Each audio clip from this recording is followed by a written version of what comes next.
Mos i injoroni, këto janë problemet shëndetësore që po ju shkaktojnë pagjumësi. Pagjumësia është një fenomen i cili po prek një përqindje të madhe të popullsisë në mbar botën.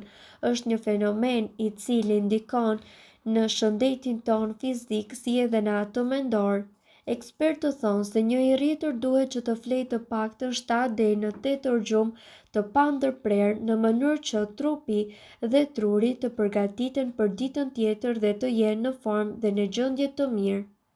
Problemet mjekësore të cilat mund të shkaktojnë pagjumësinë janë nga më të ndryshmet, duke filluar dhe duke përmendur si fillim azmën, alergjitë dhe duke vazhduar tek sëmundja e Parkinsonit, sëmundja e veshkave, dhimbjet kronike dhe ekzistojnë gjithashtu dhe medikamente të cilat shkaktojnë pagjumësi, si medikamente për dhimbje që përmbajnë kafeinë, hormonet dhe medikamente për presion të gjakut.